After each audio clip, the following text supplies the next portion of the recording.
México lindo y bandido, si muero lejos de ti, que digan que estoy dormido y que me traigan aquí. Hola, ¿qué tal amigos? Bienvenidos a Megalópolis. Yo soy Macio Sare y estas son las noticias. Les damos la bienvenida al reality show de Javier Duarte. El narco en las calles de Tlahuitac la Beautiful. Exhuman el cadáver de Salvador Dalí. Paro nacional en Venezuela resultó exitoso. Las primarias indígenas son las de mayor carencia educativa. Quédense con nosotros. ¡Comenzamos! México lindo y querido, si muero lejos de ti. Yo soy mexicano. Compinchis, el kilo de carnitas cuesta 200 pesos. Pero las carnitas más antojables son las de Javier Duarte. Así es amigos, bienvenidos al reality show de Javidú. Así es, hoy hablaremos sobre todo el circo que se armó para la extradición del gordito más buscado de México. Después de pegarle al gordo deteniéndolo en Guatemala, específicamente en Panajachel, Sololá, luego de permanecer 6 meses prófugo del largo y grueso brazo de la justicia mexicana y también después de un proceso muy largo para conseguir su extradición, el pasado lunes 17 de julio, Javidú fue entregado por las autoridades guatemaltecas a agentes de la Procuraduría General de la República. ¿Acaso no conocen el dicho mexicano salir de Guatemala para entrar a Guatepeor? Hay que recordar que los delitos por los cuales Javier Duarte es acusado son operaciones con recursos de procedencia ilícita y delincuencia organizada. No se ha dicho nada de las desapariciones, asesinatos, secuestros, homicidios a periodistas, persecución a activistas que convirtieron su administración en una tortura para los veracruzanos. Y más allá que se hable sobre los delitos que se le imputan, sobre sus cómplices y el desastre que dejó en Veracruz, parece ser que a los medios convencionales lo que más les preocupa son sus posibles declaraciones, esas que llevan jiribilla, o algunos de sus gestos, esos tan graciosos que tiene este hombre. Tengo algo que declarar. Paciencia, prudencia, verbal contingencia, dominio de ciencia, presencia o ausencia, según conveniencia. Fue más tratado como celebridad que como lo que es, un delincuente. Así es amigos, por otro lado, la Procuraduría General de la República imputó a Javidú el lavado de más de 438 millones de pesos provenientes de recursos públicos. Pero en la primera audiencia de este caso, ante el juez federal que otorgó la orden de aprehensión, solo se pudieron explicar con datos la salida de 38.5 millones de pesos de la Secretaría de Educación de Veracruz. Es real. Esto es el equivalente al menos del 10% de los recursos presuntamente desviados por el exgobernador según la imputación. Y dicen que los profesores tienen a la educación por los suelos.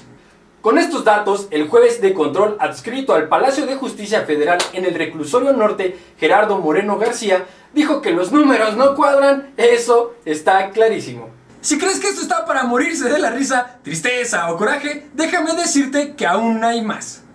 Así es compinchis, pues nuestro ojitos de rata bebé Miguel Ángel Osorio Chong pidió tener fe en el trabajo de la Procuraduría General de la República en el caso.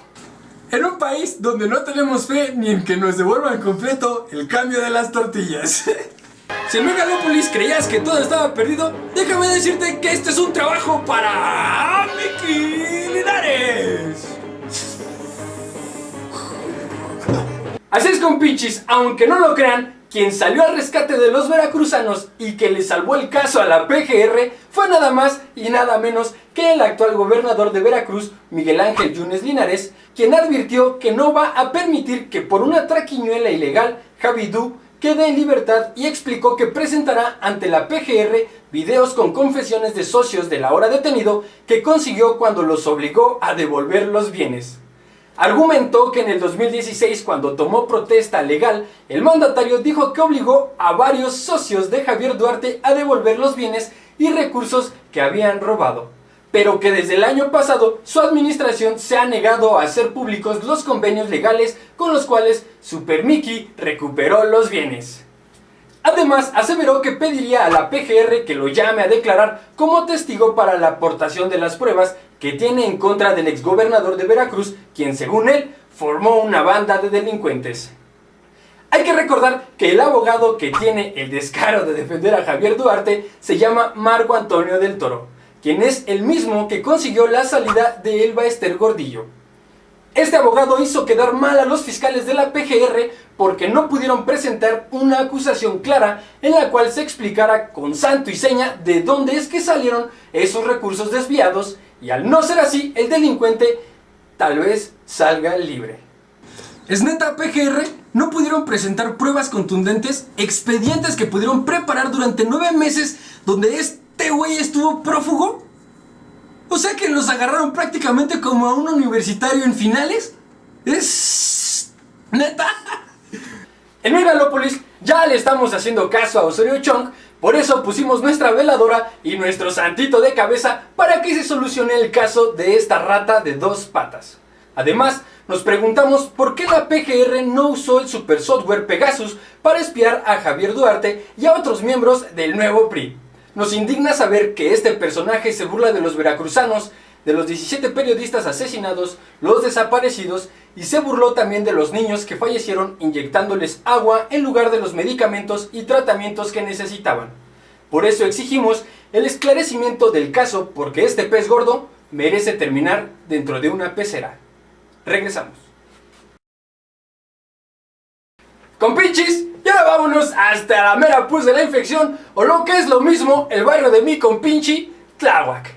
Si pensabas que lo único que había ahí son carnavales, la danza de los moros y los cristianos y el baile del guajolote, en Megalópolis te decimos que también tienen sus cositas guardadas. Y es que el pasado jueves 20 de julio, la Marina realizó un operativo en esa demarcación en el cual 8 personas fueron abatidas en combate. Este operativo tenía como objetivo capturar a Felipe de Jesús Pérez Luna, apodado El Ojos, quien es identificado como el líder del cártel de Tláhuac, Chalco. Todo esto ocurrió en el domicilio ubicado entre las calles Simón Álvarez y Adolfo Unga, en la colonia Conchita, Zapotitlán. Tlahuitac, la Beautiful. Así es, compinchis, este personaje es quien controlaba la venta de droga en la zona oriente de la bonita capital mexicana. Esa tarde en las calles de dicha delegación se experimentó un miedo y un nuevo escenario que no se había vivido antes en la capital mexicana. Y es que al llegar al lugar de los hechos, había camiones de transporte público y particulares a los cuales les prendieron fuego y fueron atravesados en las avenidas estratégicamente para que la respuesta de los elementos de seguridad, que de por sí ya es muy lenta, fuera más tardía. Bueno, compinchis, pues según un comunicado que la Armada de México emitió 1 hora después, arribaron al lugar debido a trabajos de inteligencia de campo y gabinete, porque les indicaron que en el lugar de los hechos estaban los integrantes de grupos de narcomenudistas, quienes se presume se dedicaban a la extorsión, secuestros y homicidios en las zonas de Tláhuac, Milpa Alta, Xochimilco y no podía faltar la bonita Iztapalapa. Pues cuando los marinos y los federales llegaron, más tardaron en hacerlo que ya les estaban lloviendo los balazos con armas largas de alto poder que los presuntos delincuentes portaban, con las cuales dispararon. El personal naval se puso abusado y también le respondieron con balas, todo esto como lo marca el manual de uso de la fuerza de aplicación común. Hay que aclarar que esto no fue en Tamaulipas. Ya en la nochecita, la Procuraduría General de Justicia de la Capirucha informó que solo 16 personas que resultaron detenidas en el operativo quedaron a disposición de la autoridad ministerial de la Fiscalía Central de Investigación por los delitos de sabotaje, daños a la propiedad, ataques a las vías de comunicación y todo lo que se les pueda amontonar. Nosotros no sabemos si reír o llorar con este nuevo sistema de justicia penal con el cual consideramos que los delincuentes estarán afuera en menos de lo que digo, Tláhuac. En contraste con otros operativos de las fuerzas federales en la Ciudad de México, fue notable la gran ausencia de Mickey Mancera, nuestro jefecito de gobierno, quien no nos regaló ni un tuitazo. En Megalópolis, solo esperamos que la sociedad y gobierno trabajen en conjunto para detectar rápidamente a este y todos los delincuentes de las zonas en las que vivimos, para que las autoridades den respuesta rápida para su detención, además de que exponen a personas inocentes. Esperamos quien gane el terreno sean las autoridades, sabemos que falta mucho hacer en un país en donde lo único bien organizado es la delincuencia. Regresamos. Compinchis, ¿quién de nosotros no ha pensado en querer morir para descansar de los problemas, las deudas, el trabajo o la terrible sociedad en la que vivimos? Y no me estoy proyectando. Uno pudiera pensar que después de muerto ya no sería molestado. Descansa en paz, se suele decir. Quizá el regalo más preciado de la muerte es olvidarse de las cosas de esta vida, o al menos ya no ser partícipe de ellas. Pero no es así, infortunadamente la verdad es otra. Y es lo que precisamente le ocurrió al pintor surrealista Salvador Dalí, mejor conocido por su peculiar bigote, cuya hora marca las 10:10. Este pintor, que estuvo embalsamado con formol y colocado debajo de una losa de granito, fue exhumado. Fue despertado de su sueño eterno la madrugada del 20 de julio. Pero, ¿por qué? ¿Cuál es la finalidad de este desentierro? ¿Por qué molestar a este excelente pintor que alguna vez dijo que la muerte no debía pasarle a los genios porque eran ellos quienes permitían una renovación cultural? Cosa que a la muerte, o mejor dicho a su hija, le valió un pepino. El objetivo es encontrar un fémur, un molar, una uña o algo para hacer pruebas de ADN. Este examen fue solicitado por María Pilar Abel, quien dice ser, junto con su madre y su abuela, la hija de Salvador Dalí. De modo que esta prueba es para corroborar si, en efecto, es la descendiente del pintor catalán. Dicho sea de paso, Dalí no tuvo hijos legítimos y hasta este momento todos pensábamos lo mismo. Esto podría reestructurar el legado que el pintor dejó, que desde su muerte administra la Fundación Gala Dalí y el Estado español. El patrimonio artístico puede estar por arriba de los 300 millones de euros y en caso de que Pilar sea su hija, le tocaría por ley aproximadamente un 25% de todas sus propiedades y valores. María Pilar, quien nació en la misma provincia de Girona en 1956, asegura que es la hija del excéntrico pintor. ¿Será cierto? Sabemos que una de las particularidades de los artistas no es precisamente la fidelidad, sino la vida alegre y bohemia. No es tan descabellada la idea. La pregunta es, ¿por qué hasta este momento va con las autoridades? ¿Qué sucederá si no es su hija? Como sea, el desenlace será hasta el día 18 de septiembre de 2017. Ese día se difundirán los resultados del ADN. Ahí sabremos qué pasará y por supuesto en Megalópolis les traeremos la información. Juntaremos nuestros dominguitos para pagar viáticos a nuestros reporteros que cubrirán la nota en el viejo continente. La supuesta hija de Salvador Dalí no estuvo presente durante la exhumación y afirmó no estar nerviosa. ¿Significa esto que tiene la razón o únicamente es una estrategia? Dijo estar contenta para que la verdad sea conocida. Soy española, tengo derecho a tener mi identidad, aseveró. Así que lucharé por mi madre y por él. Él es Dalí. ¿Pero por qué va a luchar por él? ¿Dalí habrá dicho, lucha por mi hija cuando esté muerto? Desentiérrame y dile al mundo que yo soy tu padre. Pero cuando ya esté muerto, porque ahorita no, me la estoy pasando súper chido. Chingón.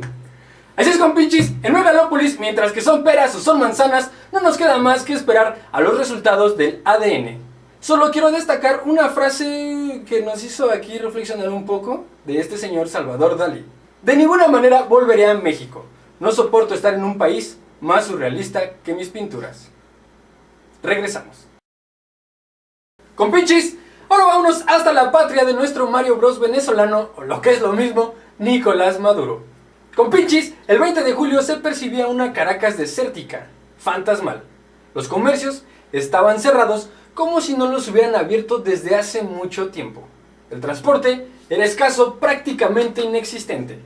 Por las calles se podían observar algunos bloqueos con barricadas.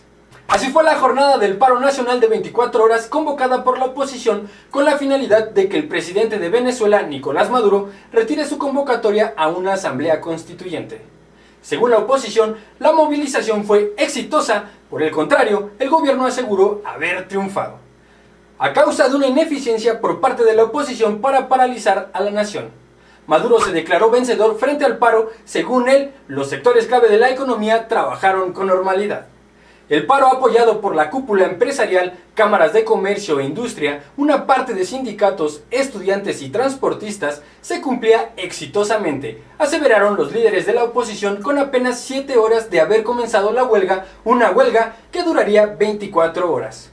Esto me recordó a los candidatos por la gubernatura del Estado de México, donde todos ellos se declararon minutos más tarde como vencedores después de haber cerrado las casillas. Saludos al INE que no sirve para nada y a los que vendieron o cambiaron su voto por un tinaco. Esperemos que les alcance para llenarlo de lágrimas. Regresando al tema, con el paro convocado por la coalición opositora Mesa de la Unidad Democrática, que arrancó a las 6 horas locales, dio inicio la llamada Hora Cero, una escalada de manifestaciones a escasos días de la elección de 545 asambleístas que reformarán la Carta Magna. Al parecer, solo agencias bancarias y algunos pequeños negocios de algunas zonas de Caracas y en otras ciudades, junto con empresas de alimentos y estatales y con algunos choferes que cubrían la escasez de transporte, laboraron con regularidad. De acuerdo con Freddy Guevara, primer vicepresidente de la Asamblea Nacional, aseguró que la jornada marcó un precedente en la lucha del pueblo y en la respuesta al mandato que dio al país la consulta opositora, en la que afirmó que 7.5 millones de electores rechazaron la constituyente. Asimismo, afirmó que la huelga fue llevada a cabo en las 24 regiones del país y que alcanzó un respaldo del 85%. En el sector privado, la paralización llegó a ser de un 90%, mientras que en ministerios y empresas estatales, gobernaciones y alcaldías fue de un 70%, según Freddy Guevara, quien al parecer los contó uno por uno. Sin embargo, dirigentes del oficialismo descartaron previamente que los empleados del sector público y de petróleos de Venezuela se hayan sumado al paro. Maduro aseguró que la huelga no tuvo acogida, al mismo tiempo que amenazó con meter presos a los organizadores de protestas como la de ayer. Precisó que las industrias básicas y los sectores petrolero, eléctrico y la administración pública trabajan al 100%, y solo reconoció fallas en el servicio de autobuses urbanos que en todo caso, sostuvo, funciona al 90%. Enrique Capriles, el líder opositor, aseguró que el gobierno quiere tapar el sol con un solo dedo. Hoy parece 1 de enero, en gran parte del país, aseveró. Sobre las amenazas de Washington de aplicar sanciones económicas si continúa el proyecto de la constituyente, Maduro resaltó que ningún gobierno extranjero puede darle órdenes. ¿Trata Washington de darle órdenes a Venezuela para que yo suspenda la constituyente? ¿Podrá un gobierno extranjero darle instrucciones a nuestra patria? Ellos le darán indicaciones en inglés a la derecha, pero aquí mandamos los venezolanos, explicó. En Megalópolis esperamos que el pueblo mexicano mire y tome el ejemplo que nos dan los venezolanos para que todos juntos, persiguiendo un mismo fin, podamos cambiar este gobierno o este sistema tan podrido que nos ha hecho tanto daño y que por miedo o individualismo de cada uno no nos atrevemos a hacerlo. Regresamos. ¡Gracias! Compinchis, si estás decepcionado de la vida, el gobierno, porque no sabes leer o tal vez porque tu novia te dejó, déjame decirte que la educación en México no es algo de lo que estemos muy orgullosos. Así es, compinchis, existen muchos sectores del extenso país en donde ni escuelas hay, aunque no lo crean, y las que los tienen poseen muchas deficiencias. Sin embargo, son las primarias comunitarias, indígenas y multigrado las que se enfrentan con mayores problemas. Estos van desde materiales educativos, como libros de texto incompletos o que no están en la lengua que dominan alumnos y docentes, falta de bibliotecas, materiales de apoyo para el pensamiento lógico-matemático, hasta el material de geografía. Y los materiales digitales y multimedia o de equipo de reproducción de video, mejor ni hablamos. Ese acceso es prácticamente imposible. Así que si tú te quejabas porque no te devolvían tu lápiz, porque tu silla rechinaba o tal vez porque no te tocaba tu desayuno, déjame decirte que estás chavo. Estas son las escuelas donde asisten los alumnos con mayores carencias socioeconómicas de todo el país. Y de acuerdo con el periódico La Jornada, 7 de cada 10 escuelas que le dan cabida a este sector de la población no cuentan con este tipo de apoyos pedagógicos.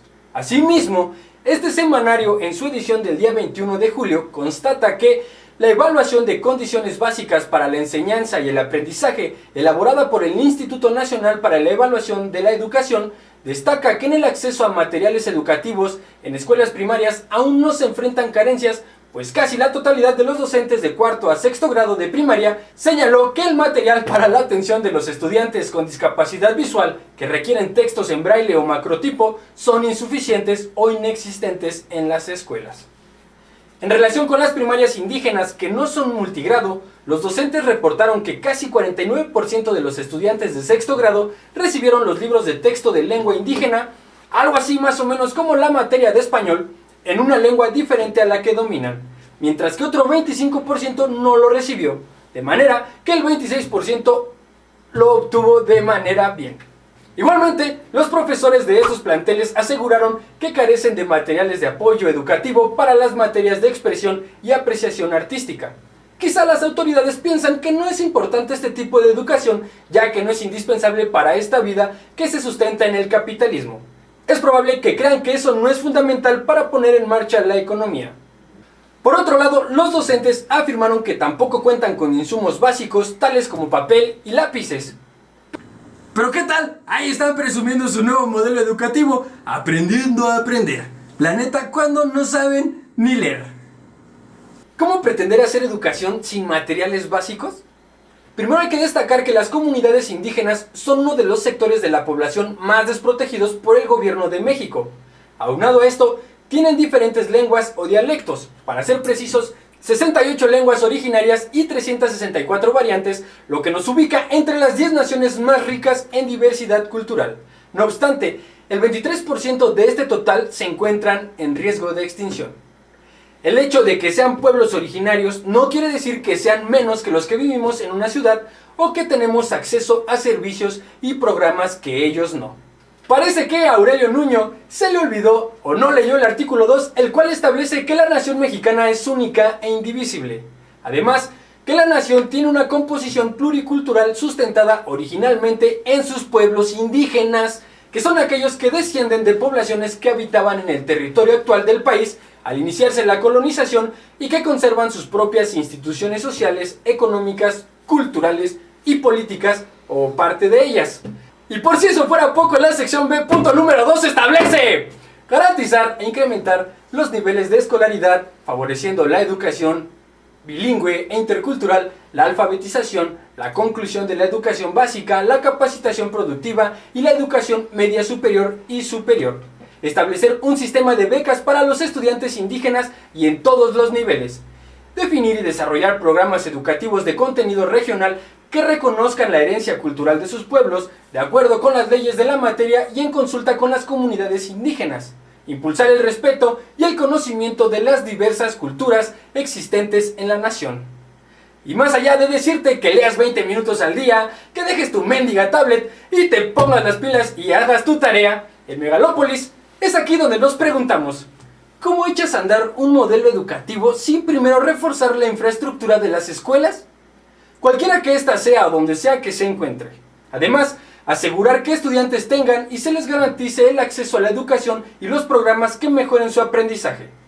En un país tan diverso, culturalmente no se puede relegar a la pobreza o ignorancia perpetua con tal de guardarse algunos centavos, o mejor dicho, unos cuantos milloncitos de pesos.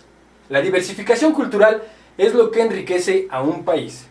Si seguimos por este camino, no nos debe sorprender que la calidad educativa en México siga por los suelos, y asimismo que las comunidades originarias pierdan poco a poco sus costumbres, sus lenguas y sus ganas de salir adelante.